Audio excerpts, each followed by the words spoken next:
बहाली जो 2014 की है 7 साल बीत जाने के बाद भी अभी तक पूरी नहीं हो पाई है और अभी इसका काउंसलिंग कराया जाना बाकी है और उसके बाद फाइनल रिजल्ट प्रकाशित किया जाना बाकी है। लेकिन बीएसएससी लगातार सुस्त रवैया अपना रही है और तानाशाही रवैया भी अपना रही है। और बीएसएससी का इतिहास है कि बिना आंदोलन के बीएसएससी में कुछ नहीं होता है। आप बीएसएससी प्रथम इंटर स्तरीय बहाली को ही देख लीजिए तो इसके पीटी परीक्षा के लिए भी परीक्षार्थियों को आंदोलन करना पड़ा था, पीटी के रिजल्ट के लिए भी आंदोलन करना पड़ा था और मुख्य परीक्षा के लिए भी आंदोलन करना पड़ा और टाइपिंग टेस्ट के लिए भी आंदोलन करना पड़ा था।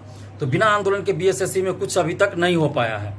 और बीएसएससी के सचिव और अध्यक्ष महोदय से भी हम आग्रह कर रहे हैं कि आप एक सप्ताह के अंदर काउंसलिंग से संबंधित डेट घोषित कीजिए, काउंसलिंग से संबंधित नोटिस अपने वेबसाइट पे डालिए। अगर इस एक सप्ताह के अंदर काउंसलिंग से संबंधित कोई नोटिस बीएसएससी के वेबसाइट पे नहीं आता है तो हम लोग फिर अगले सप्ताह एक बड़ा आंदोलन करेंगे जिसके लिए बीएसएससी ही जिम्मेवार होगी। परीक्षार्थी इसके लिए जिम्मेवार नहीं होंगे क्योंकि परीक्षार्थी 7 साल से इंतजार कर रहे हैं और परीक्षार्थी कई बार आंदोलन कर चुके हैं बीएसएससी ऑफिस में। उसके बावजूद जो है बीएसएससी सुस्त रवैया अपना रही है और सही से कोई जानकारी भी नहीं दे रही है। तो हम बीएसएससी के सचिव और अध्यक्ष महोदय से आग्रह कर रहे हैं और उनको बता भी रहे हैं कि आप एक सप्ताह के अंदर आप काउंसलिंग से संबंधित कोई नोटिस आप जारी कीजिए, अन्यथा हम लोग अगले सप्ताह एक बड़ा आंदोलन करेंगे और बिहार के तमाम छात्र छात्राओं से और बीएसएससी प्रथम इंटर स्तरीय बहाली के सभी परीक्षार्थियों से भी हम आग्रह कर रहे हैं कि आप लोग प्लीज एकजुट होइए। जब तक आप एकजुट होकर आंदोलन नहीं करेंगे तब तक ये बीएसएससी सुनने वाली नहीं है। आप लोग एकजुट होइए और इस सप्ताह में अगर बीएसएससी नोटिस जारी नहीं करती है काउंसलिंग से संबंधित तो हम लोग फिर अगले सप्ताह यानी कि 20 से 25 सितंबर के बीच हम लोग एक बड़ा आंदोलन करेंगे और उस आंदोलन में सभी को आना पड़ेगा। आप लोग सोचेगा कि घर बैठे आंदोलन हो जाए तो फिर नहीं हो पाएगा, आपको आना ही पड़ेगा। आपको 20 से 25 के बीच जब डेट घोषित होगा तो आपको आना ही पड़ेगा उस डेट में, तभी कुछ हो पाएगा। आप सोचिएगा कि कोई तो जा रहा है हमारे लिए लड़ने, हम घर बैठे रहें तो फिर नहीं होगा।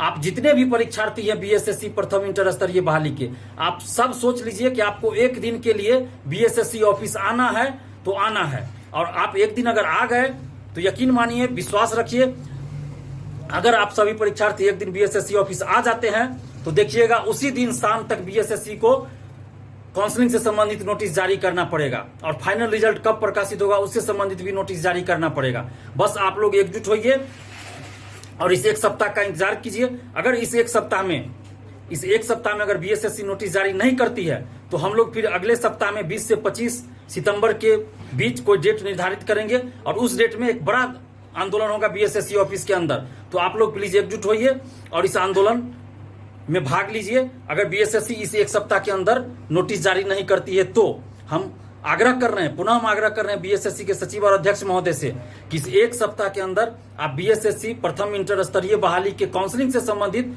कोई नोटिस आप जरूर डालिए कि कब से आप काउंसलिंग कराइएगा, अन्यथा हम अगले सप्ताह एक बड़ा आंदोलन करेंगे जिसके लिए आप खुद जिम्मेवार होंगे। आखिर परीक्षार्थी कब तक इंतजार करे? 7 साल से परीक्षार्थी इंतजार ही तो कर रहे हैं। इस दरमियान हजारों ऐसे परीक्षार्थी हैं जिनकी उम्र समाप्त हो गई, वो कहीं सरकारी नौकरी के लिए फॉर्म भी नहीं भर सकते हैं। तो हजारों परीक्षार्थी 50,000 से ज्यादा परीक्षार्थी मानसिक रूप से तनावग्रस्त है, मानसिक रूप से प्रताड़ित हो रहे हैं। हजारों परीक्षार्थी मानसिक रूप से प्रताड़ित हो रहे हैं। तो ये तो बिल्कुल ही अमानवीय रवैया बीएसएससी द्वारा अपनाई जा रही है।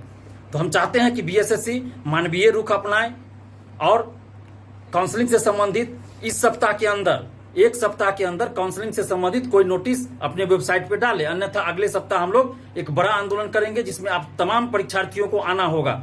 तो आप लोग अभी से कमर कस लीजिए। फ्लिपकार्ट पे सेलर बनना जैसे बच्चों के खेल।